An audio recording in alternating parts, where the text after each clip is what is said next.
Welcome back to the podcast. We're here to talk about leadership archetypes and how to be a better communicator. Today, we've got a fantastic guest. Brian, thanks for coming on. Hi, thanks for inviting me. Glad to be here. So who are we going to start with? A community or organization leader with the ruler archetype. The core message is authority, hierarchy, and scaling. What does it look like when we have the ruler as the head of an organization? How do they act in meetings? This is a story about scaling a structure, a system, and about the systems that can be replicated. Accordingly, hierarchy is important for the ruler. And you are their community. There's a clear hierarchy. The ruler is always apart. They'll never say things like, guys, let's do this together. It's always some kind of authoritarian and authoritative figure on their own. So there are no equals around the ruler? These are rather subordinates, or favorites, or fans. So there is a certain circle of favorites? There are the chosen ones, such a cohort that may have access to the body. They have access to some secret close stories. That is, there is an element of secrecy that is not for the general public, and there is no spontaneity. That is, there is always the theme of hierarchy, a certain chosen circle of close associates. As a rule, this is a community that obeys strict rules.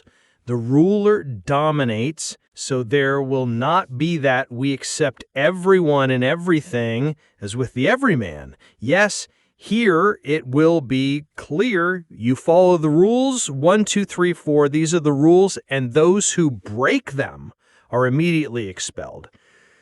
So there's no softness and tolerance for violations. Let's go straight to the point. What is the ruler like in declarations? Is this his strong side? Can we recommend such communication to him? Declarations can be recommended to him because there are clearly defined boundaries, rules, values, what can and cannot be done. Everything that creates a system and guides in the system is his strong side. Therefore, his declarations sound perhaps quite directive, but unambiguous. And the ruler will not say, let me be so loyal, I will be so soft, or let's play democracy. The ruler does not need to play, but clearly outlines his own rules, which he has established here. So when the ruler finds himself in a situation where he is told, that's authoritarian, it can't be done this way, you need, spontaneous management or horizontal management. He finds himself in some kind of personal collapse at first, and then in personal hell. Something about that just feels wrong. See, when we talk about people, archetypes are built right into their personality. They don't change. So if we demand a ruler archetype to suddenly adopt a servant leadership style, we're essentially pushing them out of the system. They just can't be that way. It's like, on one hand, we're trying to build cognitive diversity, bringing in all sorts of different thinkers to make our organization stronger. But then, on the other hand, we're tearing it down at an unconscious level. What other weaknesses does he have? And accepting everyone, in the equality of everyone. In the ruler's world, not everyone is equal at all.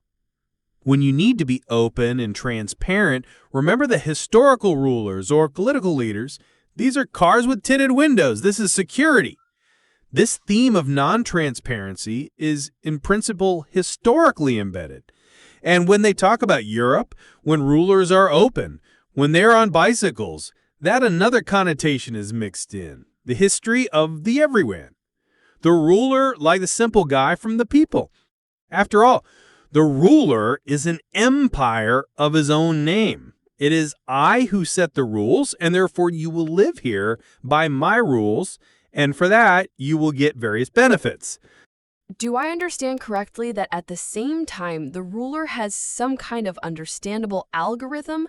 If he does not try to change his inner ruler, if he does not try to pretend to be an everyman, then he establishes clear agreements. And you understand, you have clarity what actions you can change for benefits, right? And who does he attract to himself, besides those people who need to be told how to do it right? Because I look at the ruler from the other side, and this is a person who takes responsibility. Responsibility belongs to him, and he takes responsibility for both privileges and failure, and this is very important. The right to be responsible belongs to him in his system, and who he attracts are those people who lack the ruler. They want to learn how to be more managing in their life, their business. It is about control, about management. Accordingly, those people who want to be part of this story, they join. These are other rulers who want to feed their rulers. These are people who have no ruler archetype at all, but they want to have one. On the one hand, these are those who want to be in control, but on the other hand, as paradoxical as it may sound, these will be rebels. The rulers pulled the rebels. Oh, yes. You are attracted to the system Well, that feels like an intriguing setup for next time, doesn't it? It absolutely does. We've only just scratched the surface today. Absolutely. And Brian, thank you so much for joining us. Your insights into the subconscious drivers of leadership have been incredibly illuminating. We really appreciate it. It was my pleasure. Thanks for having me. I truly enjoyed the conversation and look forward to hearing how our listeners engage with these ideas. We're looking forward to it too.